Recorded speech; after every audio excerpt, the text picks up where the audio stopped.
तो हमारे सफर की शुरुआत होती है न्यू दिल्ली रेलवे स्टेशन से। हम शाम को फ्राइडे की शाम को पहुंच जाते हैं न्यू दिल्ली रेलवे स्टेशन। 5:15 बजे के आसपास की हमारी ट्रेन होती है। हम जा रहे हैं बनारस, बाबा विश्वनाथ के दर्शन करने। हमने सोचा है कि हम 12 ज्योतिर्लिंग पूरे करेंगे, सभी के दर्शन करेंगे। तो शुरुआत हम बाबा विश्वनाथ से करते हैं। मॉर्निंग के सुबह 4 सवा 4 के आसपास पहुंच जाते हैं वाराणसी कैंट रेलवे स्टेशन। तो guys, welcome back to my channel Tanuja. आप सभी का स्वागत है मेरे चैनल पर। आप वीडियो में एंड तक बने रहिएगा और हमारे साथ बनारस के घूमिएगा। वीडियो में एंड तक बने रहिएगा और चैनल को लाइक शेयर सब्सक्राइब जरूर कीजिएगा। तो हम लोग यहाँ पे ऑटो ढूंढ रहे हैं। ऑटो हमें मिलता है केदार घाट का। केदार घाट पे ऑटो वाले भैया हमें उतार देते हैं और बताते हैं कि यहाँ केदारेश्वर मंदिर है। वहां पर जाने से बहुत पुण्य मिलता है। कहते हैं केदारनाथ जाओ 7 बार और काशी आओ 1 बार, दोनों बराबर माने जाते हैं। 1 बार काशी जाने का फल और 7 बार केदारनाथ जाने का फल बराबर होता है। ये केदार घाट है और इसी की थोड़ी सी दूरी पर है हरिश्चंद्र घाट, जहाँ पर चिता जल रही थी। यहाँ पर कम से कम 84 घाट होंगे, ऐसा बताया था हमें वहां पर किसी ने। अलग अलग कुंड बने हुए हैं, बहुत सारी नाव खड़ी थी। नाव का किराया भी सबका अलग अलग था। 1200 रुपए में आपको एसी रूम मिल जाएगा और 1000 रुपए में आपको नॉर्मल रूम मिलेगा। और बोट का किराया भी हिसाब से है, जिस हिसाब से आप पहुंचते हो, किस टाइम आप जाए हो। हम तो सुबह 5:30 बजे घाट पर पहुंच गए थे, तो हमें 300 रुपए पर चार्ज देना पड़ा। और यहाँ पर हमने सोचा कि केदार घाट पर नहाने के बाद तैयार होकर हम जाएंगे बाबा विश्वनाथ के दर्शन करने। फिर यहाँ पे इन्होंने ये पुल टाइप बना रखा है और वहां पानी का बहाव ज्यादा है, तो वहां पे कोई नहीं नहाएगा, सब इसी कुंड में नहाएंगे जो ये कुंड बना रखा है। यहाँ पे काफी पंडित नहा रहे थे, काफी ब्रह्मचारी लोग नहा रहे थे। और नाव वाले भैया ने बोला कि नहा लो और यहाँ चेंजिंग रूम में तैयार कपड़े चेंज कर लो, तैयार हो जाओ। और अगर चाय पीनी है बनारस की तो पी लो, और अगर बाबा विश्वनाथ के दर्शन करने जाना है तो यही नाव वाले भैया हमें वही मंदिर वाले घाट पर उतार देंगे। तो यहाँ पानी का बहाव बहुत ज्यादा था और गंगा मैया का पानी का स्तर बढ़ रहा था, क्योंकि इस टाइम बारिश बहुत हो रही है और मौसम भी खराब था। बारिश जैसा मौसम था और वहां तो बारिश आई भी थी। बताएंगे किस टाइम आई थी। दिन में 12 बजे आई थी और 4 बजे तक बारिश हो ही रही थी। तब भी यहाँ पे गंगा आरती, पूजा अनुष्ठान कुछ नहीं रुकता। अब यहाँ हम गंगा नदी में स्नान करके सूर्य नमस्कार यहीं से करके हम चेंज करके हो जाते हैं तैयार। तो यहाँ ब्राह्मण पंडित अलग अलग तरीके से गंगा मैया में पूजा करते हुए स्नान कर रहे थे, कुछ मंत्र वगैरह पढ़ रहे थे। मुझे नहीं पता था ऐसा भी कुछ होता है, मतलब ऐसा मैंने पहली बार ही देखा था। व्यवहार बहुत अच्छा है बनारस के लोगों का और घाट बहुत ही ज्यादा सुंदर है। हर घाट की एक अपनी कहानी है, अलग सुंदरता है। कहते हैं काशी से गंगा जल और यहाँ की मिट्टी अपने घर नहीं ले जानी चाहिए, क्योंकि ऐसा करने से जीवन और मृत्यु का चक्र बाधित हो जाता है। और यहीं ऊपर केदारेश्वर मंदिर भी है, जहां आप जा सकते हैं। लोग यहाँ पे प्राइवेट बोट भी लेते हैं, जिसका किराया भी शायद 1000 रुपए पर पर्सन या अलग अलग हिसाब होता है। यहाँ पर 80 घाट पर मॉर्निंग में आरती होती है और दशाश्वमेध घाट पर शाम को। खई के पान बनारस वाला और तैयार होकर 1 कप प्याली बनारस की चाय पीकर हम हो जाते हैं नाव में सवार। हमारे बच्चे के पैसे इन्होंने नहीं लिए थे, बोला था बच्चा फ्री है, आप लोग सिर्फ 600 रुपए दे दो 2 जनों के। तो हम लोग नाव में सवार होकर मंदिर वाले घाट पर जा रहे हैं। यहीं से हम बाकी सारे घाट भी घूमेंगे और उनकी सुंदरता और कहानी के बारे में सुनेंगे।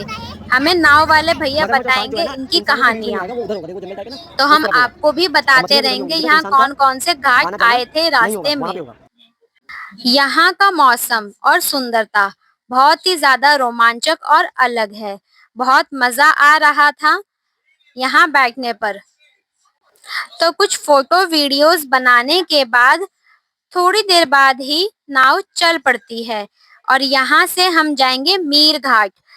मणिकर्णिका घाट होते हुए सबसे लास्ट वाला घाट है मणिकर्णिका घाट और 80 घाट से शुरुआत होती है। टोटल 84 घाट हैं और नाव का जो स्तर है बहुत तेजी से आगे बढ़ रहा था। पानी का बहाव बहुत तेज था, एक ही दिशा में था। और यहाँ पे कहा जाता है कि गंगा मैया उल्टी बहती हैं एक तरफ। गंगा मैया मणिकर्णिका घाट से तुलसी घाट तक उल्टी बहती है, ऐसा भी कहा जाता है क्योंकि भगवान दत्तात्रेय का आसन और कमंडल एक बार गंगा जी के बहाव की वजह से उन्हीं के साथ बह गया था, तो उसे वापस लौटाने के लिए गंगा मैया वापस आई थी, तो इसी वजह से उल्टी बहती हैं। और यहाँ पर अहिल्याबाई घाट, राजा घाट, बहुत सारे घाट थे जिसका हम अलग अलग वीडियो बना रहे हैं, जितना हमें समझ आ रहा है दिख रहा है। कहते हैं काशी भगवान शिव के त्रिशूल पर टिकी है, ऐसा माना जाता है।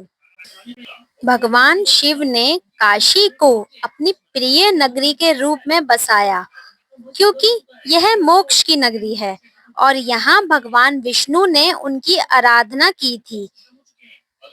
कथाओं के अनुसार काशी भगवान शिव और देवी पार्वती का निवास स्थान है। शिव पुराण में कहा गया है कि शिव ने पहले ब्रह्मांडीय स्तर पर काशी का निर्माण किया और फिर इसे पृथ्वी पर लोगों की मुक्ति दिलाने के लिए लेकर आए। एक कथा और है जिसमें भगवान शिव और देवी पार्वती विवाह के बाद कैलाश पर्वत पर रहने लगे थे, लेकिन देवी पार्वती काशी में बसने की इच्छा रखती हैं, इसलिए भगवान शिव ने काशी को अपना निवास स्थान बनाया। काशी को मोक्ष की नगरी भी कहा जाता है क्योंकि यहाँ मृत्यु होने पर व्यक्ति को मोक्ष की प्राप्ति होती है।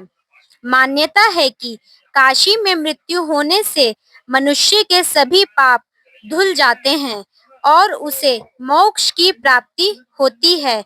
यह भी कहा जाता है कि भगवान शिव स्वयं काशी में निवास करते हैं और यहाँ आने वाले भक्तों की सभी मनोकामनाएं पूर्ण करते हैं।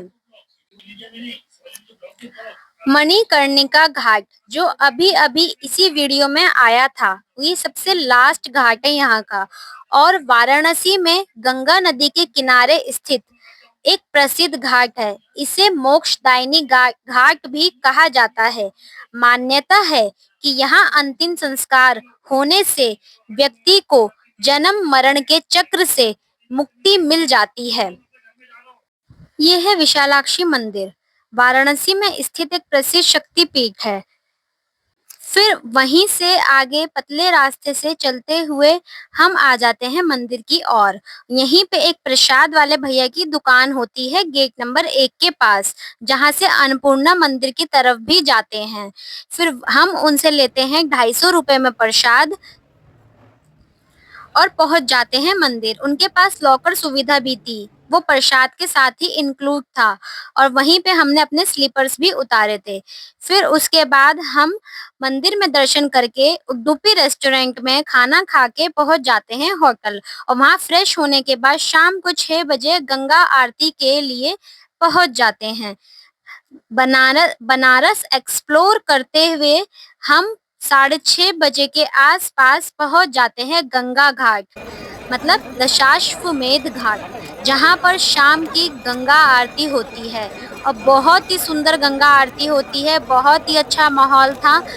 यहाँ पहले से ही 4 बजे से ही लोग आके बैठ जाते हैं। यहाँ लोग नाव पर भी सवार होकर गंगा आरती देख रहे थे। हमसे भी पूछा था नाव वाले भैया ने कि 100 रुपीज पर पर्सन यहाँ पे नाव पे बैठकर गंगा आरती देखने का किराया था।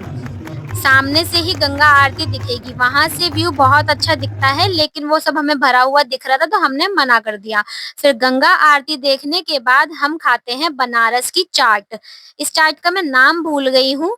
कुछ कुछ पकोड़ा वाला था, मतलब पकोड़े वाली कुछ चाट थी, पालक के पकोड़े, पनीर के पकोड़े, कुछ तो था।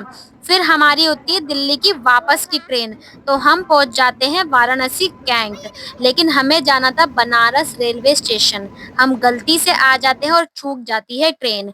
फिर क्या, बस लेके पकड़ते हैं कानपुर रेलवे स्टेशन से ट्रेन, और नजारों का मजा लेते हुए पहुंच जाते हैं दिल्ली। हमने बाबा काल भैरव के दर्शन नहीं किए थे, जो हमारी मिस्टेक थी। तो आप ऐसा मत कीजिएगा, बाबा काल भैरव के दर्शन जरूर कीजिएगा। फिर करिएगा बाबा विश्वनाथ के दर्शन। मिलते हैं नेक्स्ट वीडियो में।